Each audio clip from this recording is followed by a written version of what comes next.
La majorité des essais sont implantés sur des dispositifs microparcelles, avec une superficie de ces dernières autour de 15 à 20 mètres carrés. Cette superficie est adaptée au matériel expérimental de petite taille, qui a besoin d'être très maniable, mais également afin de limiter l'emprise sur le terrain et de garder une homogénéité de sol maximale entre toutes les microparcelles. Chaque modalité est répétée 3 à 4 fois, c'est-à-dire que l'on va appliquer le même produit sur 3 à 4 microparcelles de manière identique dans des dispositifs appelés le plus communément en bloc ou en répétition.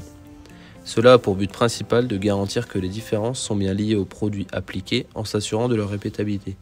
Une différence obtenue uniquement sur un bloc sans se répéter sur les autres peut être due à un effet sol lié à un tassement à un endroit donné par exemple.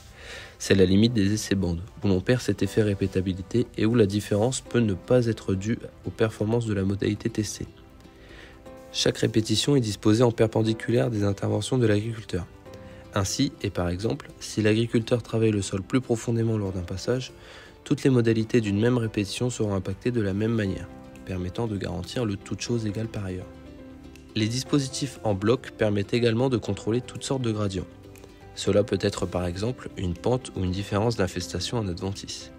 D'autres dispositifs beaucoup plus complexes existent, permettant de contrôler plusieurs gradients à la fois, comme les alpha plans ou les carrés latins.